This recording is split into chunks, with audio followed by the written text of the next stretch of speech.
Bismillahirrahmanirrahim. Assalamualaikum warahmatullahi wabarakatuh. Di sini saya Fikar Ariyanti dengan NPM 240621190052 PAIA semester 3. Di sini saya akan mempresentasikan tugas mata kuliah Ilmu Pendidikan Islam 2 dengan dosennya Ibu Hilda Aini Sifa dan Bu Neneng Nafisah. Di sini saya akan menjelaskan mengenai materi mengenai teori dan pengembangan sistem pendidikan pesantren. Dimulai dengan pengertian pesantren. Kata pesantren tersendiri berasal dari bahasa Sanskerta yang terdiri dari dua kata, yaitu sa dan tra. Sa yang berarti orang yang berperilaku dengan baik dan tra berarti orang yang suka menolong. Kata pesantren berasal dari kata dasar santri yang mendapat awalan pe dan akhiran an yang berarti tempat tinggal santri. Kita semua mengetahui bahwa pesantren merupakan sebuah tempat yang ditinggal oleh santri.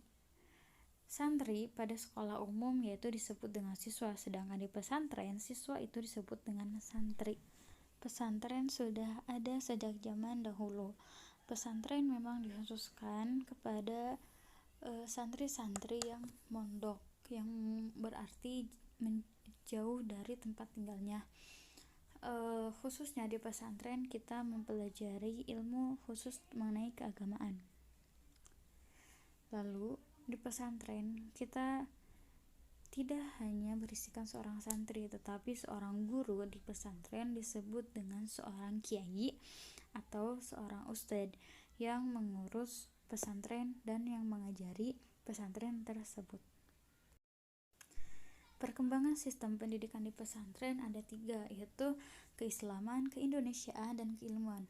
Keislaman tentu sangat jelas bahwa pesantren memang merupakan ciri-ciri Islam, dan pesantren merupakan tempat mengenai belajarnya seseorang khusus dalam mendalami ilmu agama atau yang disebut dengan tafakuh fidin. Yang kedua, keindonesiaan. Jelas mengenai pesantren berhubungan dengan sistem pendidikan pesantren Indonesia.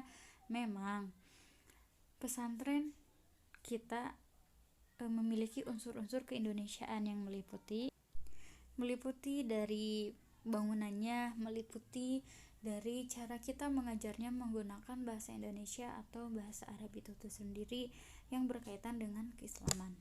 Lalu ada keilmuan. Sistem pendidikan pesantren merupakan bagian dari ilmu, karena agama merupakan suatu ilmu yang sangat penting untuk diajarkan kepada seorang santri atau siswa atau seseorang yang ada di pesantren.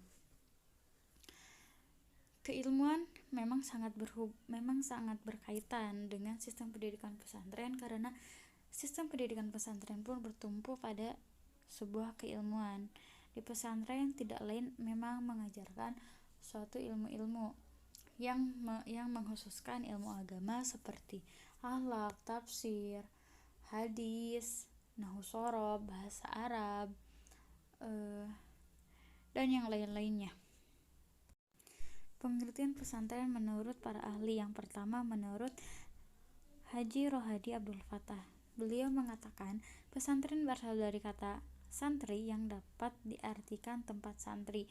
Maksudnya jadi pesantren memang dikhususkan oleh orang yang mengajar yang disebut santri. Jadi tempat santri mengajar, tempat santri untuk belajar, maka itu disebut dengan pesantren.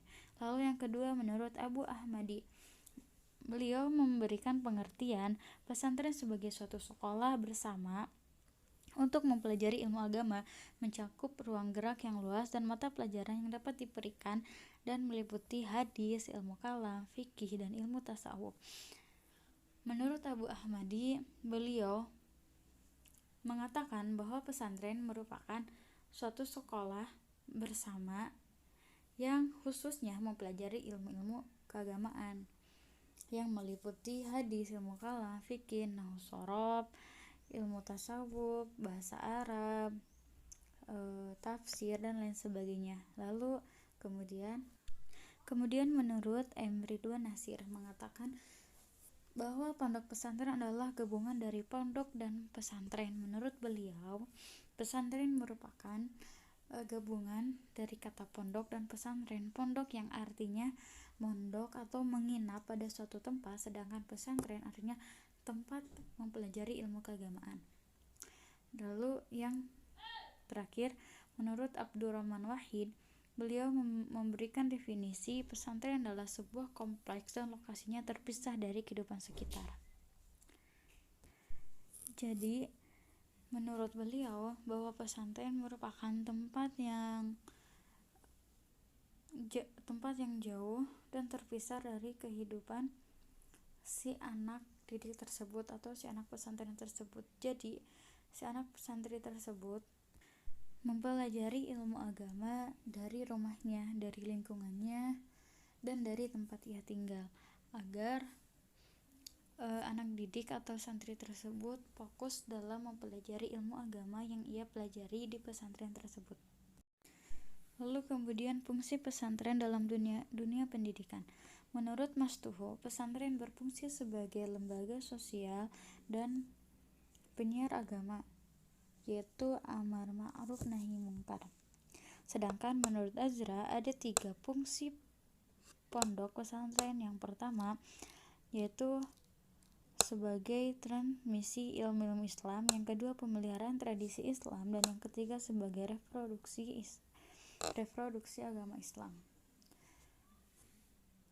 Menurut Mas Tuhu, beliau menjelaskan bahwa pendidikan pesantren merupakan sebagai lembaga sosial, yaitu sebagai lembaga agar kita saling mengenal satu sama lain, saudara kita atau saudara khususnya umumnya pada saudara seiman. Lalu sedangkan menurut Azra yaitu ada 3. Yang pertama transmisi ilmu Islam, yaitu untuk menyiarkan, untuk menyampaikan ilmu agama Islam kepada para santri. Untuk yang kedua pemeliharaan tradisi Islam.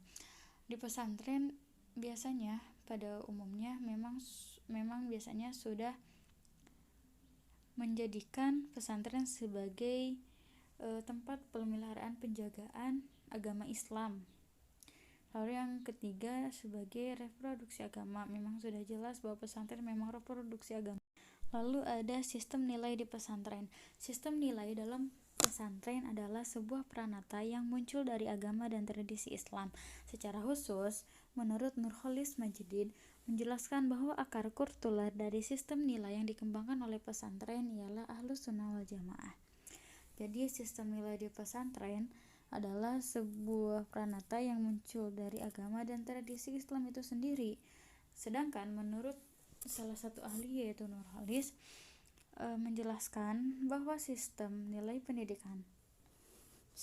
di pesantren adalah yaitu Ahlus Sunnah wal Jamaah.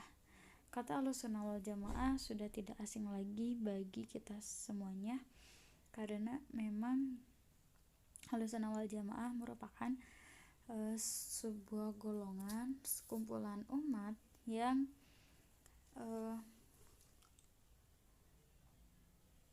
berpedoman kepada Al-Quran dan As-Sunnah.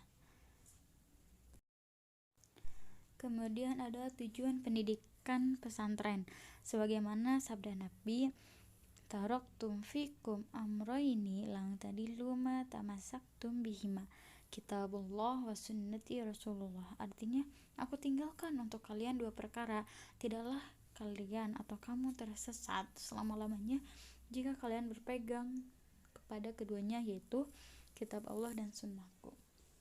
Kemudian di dalam Al-Baqarah dijelaskan kembali pada ayat 2 yang berbunyi zalikal kitabul la raiba fi hudal lil muttaqin, yang artinya kitab Al-Quran ini tidak ada keraguan padanya, petunjuk bagi mereka yang bertakwa.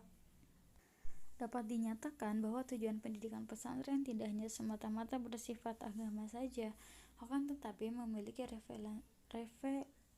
relevansi dalam kehidupan masyarakat. Di dalam sabda Nabi menjelaskan untuk kita sebagai umat muslim agar tidak meninggalkan kitab Allah dan sunnahku. Yang dimaksudkan adalah Al-Quran dan sunnah-sunnah yang telah Rasul ajarkan. Kemudian dipertegas, diperkuat kembali di dalam surat Al-Baqarah. Di dalam surat Al-Baqarah memang sudah sangat jelas bahwa Al-Quran tidak ada keraguan di dalam Al-Quran, karena Al-Quran petunjuk bagi orang-orang yang bertakwa. Di sini kita tahu bahwa Al-Quran dan hadis merupakan dua pedoman yang sangat penting yang harus dimiliki oleh umat manusia. Yang terakhir adalah tipologi pesantren, yaitu pola dunia pendidikan klasik yang terdiri dari dua, yaitu fisik dan non-fisik. Dan yang kedua, modernisasi pesantren yang terdiri dari modern dan orientasi kelembagaan pesantren. Tipologi pesantren merupakan ilmu-ilmu yang mempelajari tentang tipe-tipe pesantren, yang diantaranya ada dua yang telah saya sebutkan, yaitu pola dunia pendidikan klasik dan modernisasi pesantren yang masing-masing memiliki dua bagian. Sekian dari saya, mohon maaf bila banyak kesalahan dalam bertutur kata. Wabillahi taufiq wal hidayah. Wassalamualaikum warahmatullahi wabarakatuh.